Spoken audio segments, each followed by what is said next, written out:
Hello, আসসালামু আলাইকুম বন্ধুরা। সবাই কেমন আছেন? আশা করি ভালো আছেন। তো আপনারা দেখছেন কোণে দেখা আলো আজকে নতুন আপডেট। তো সবাই ভিডিওটাকে দেখার আগে ভিডিওটাকে লাইক আর চ্যানেলটাকে সাবস্ক্রাইব করে দিবেন আগামী পর্ব পাওয়ার জন্য। লাজু যাকে বিশ্বাস করে আবার সুযোগ দিল, সেই সুদেবই করছিল সবচেয়ে বড় চালাকি, আর একটা ফোনের মেসেজ সব সত্যি ফাঁস করে দিল। শেষে কি করবে লাজু, জানতে ভিডিওটা শেষ পর্যন্ত দেখুন। পরের দিন সকাল থেকেই লাজুর মনটা খুব অস্থির হয়ে থাকে। সারা রাত ঠিকমতো ঘুমোতে পারেনি সে। বারবার অনুভবের কথা মনে পড়েছে, আর সেই সঙ্গে মনে পড়েছে সুদেবের হঠাৎ করে এসে কান্নাকাটি করা কথাগুলো। যতই ভাবছে ততই মনে হচ্ছে কোথাও একটা বড় ভুল করে ফেলেছে সে। কলেজে যাওয়ার জন্য তৈরি হতে গিয়েও মন বসাতে পারছিল না লাজু। বারবার ফোন হাতে নিয়ে অনুভবকে কল করতে চেয়েও থেমে যায়, কারণ সে জানে অনুভব এখন খুব রেগে আছে, আর সেই রাগ হওয়াটাও স্বাভাবিক। অন্যদিকে অনুভব সকাল থেকেই চুপচাপ হয়ে আছে। অনু অনেকবার জিজ্ঞেস করলেও ঠিকমতো কোনো উত্তর দেয় না সে, শুধু মনে মনে ভাবতে থাকে লাজুকে এতটা বিশ্বাস করেছিল, অথচ সেই লাজুই আবার সুদেবের কথায় নরম হয়ে গেল। এদিকে সুদেব বাড়িতে বসে মনে মনে খুব খুশি হয়, কারণ তার প্ল্যান সফল হয়েছে। বনলতার কথা মতো সে এবার ধীরে ধীরে লাজুর মন পুরোপুরি জিতে নিতে চায়, যাতে লাজু আর কোনোদিন ডিভোর্সের কথা না ভাবে। বনলতাও খুব নিশ্চিন্ত হয়ে যায়, কারণ তার সবচেয়ে বড় ভয়টাই ছিল লাজু যদি অনুভবকে বিয়ে করে ফেলে তাহলে তার নিজের সব পরিকল্পনা ভেস্তে যাবে। তাই এবার সে আরও নতুন নতুন চাল চালার কথা ভাবতে থাকে। সেই দিন বিকেলের দিকে সুদেব লাজুকে ফোন করে খুব শান্ত গলায় বলে, লাজু, আজ একটু দেখা করতে পারবি? আমি তোকে বাসস্ট্যান্ড পর্যন্ত নিয়ে যাব। লাজু প্রথমে রাজি হতে চায় না, কিন্তু পরে ভাবে এতদিনের সম্পর্ক হঠাৎ করে পুরোপুরি শেষ করাও তো সহজ নয়, তাই সে দেখা করতে রাজি হয়ে যায়। বাসস্ট্যান্ডে পৌঁছে লাজু দেখে সত্যিই সুদেব আগের মতো রাগারাগি করছে না, বরং খুব শান্তভাবে কথা বলছে। এসি বাসের টিকিটও কেটে রেখেছে লাজুর জন্য। লাজু অবাক হয়ে যায়, কারণ সুদেব তো এত টাকা খরচ করার মানুষ নয়। তখন সুদেব বলে, আমি এবার থেকে সব বদলে ফেলতে চাই লাজু, তুই শুধু আমাকে একটু সময় দে। লাজু কোনো উত্তর দেয় না, তবে তার মনটা আবারও একটু নরম হতে শুরু করে। অন্যদিকে অনুভব জানতে পারে লাজু আবার সুদেবের সঙ্গে বেরিয়েছে।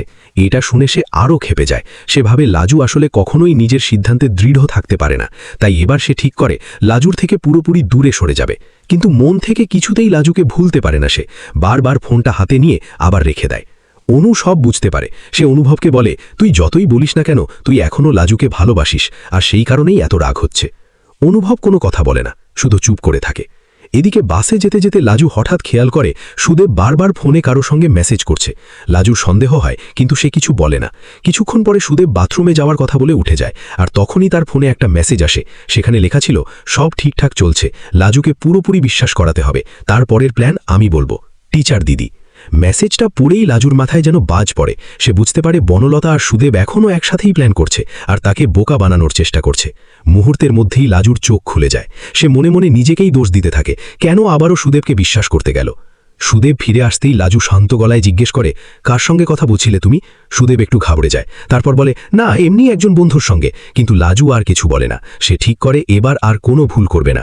বাড়িতে পৌঁছে সে সারা রাত কাঁদতে থাকে, আর ভাবে অনুভব ঠিকই বলেছিল, সুদেব শুধু চালাকি করছে।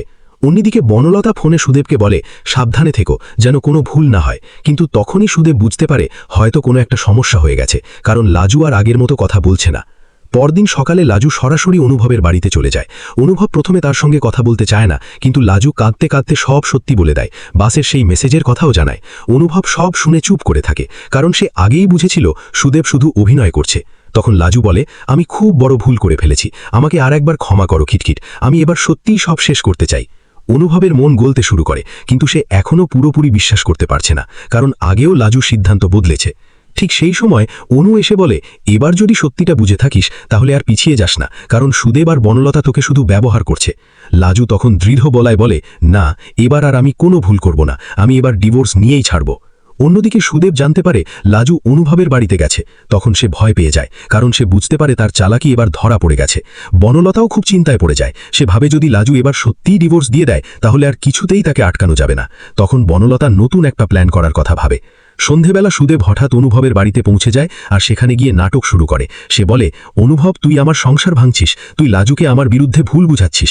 অনুভব এবার আর চুপ না থেকে বলে, আমি কাউকে ভুল বুঝাইনি, তুই নিজেই নিজের আসল মুখ দেখিয়ে দিয়েছিস। তখন লাজু সামনে এসে বলে, হ্যাঁ, এবার আমি সব বুঝে গেছি। তুমি আর তোমার টিচার দিদি মিলে আমাকে বোকা বানাচ্ছিলে। সুদেব পুরোপুরি ঘাবড়ে যায়। সে বুঝতে পারে তার ফোনের মেসেজটাই সব নষ্ট করে দিয়েছে। তখন সে আবার কান্নাকাটি শুরু করে, কিন্তু এবার আর লাজুর মন গলে না। সে সবার সামনে বলে, আমি এবার সত্যিই ডিভোর্স চাই, কারণ যে সম্পর্কের ভিতরে বিশ্বাস নেই সেখানে আর কোনো সম্পর্ক টেকে না। এই কথা শুনে অনুভব অবাক হয়ে যায়, কারণ এবার লাজুর গলায় সত্যিকারের দৃঢ়তা ছিল। অন্যদিকে বনলতা দূরে বসে সব খবর শুনে রেগে আগুন হয়ে যায়।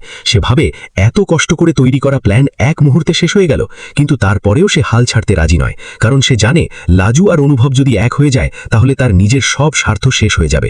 তাই সে মনে মনে আরও ভয়ঙ্কর একটা চাল চালার সিদ্ধান্ত নেয়। আর ঠিক তখনই গল্পে আসতে চলেছে নতুন এক ঝড়, যেটা আবারও লাজু, অনুভব আর সুদেবের জীবনে বড় পরিবর্তন নিয়ে আসবে।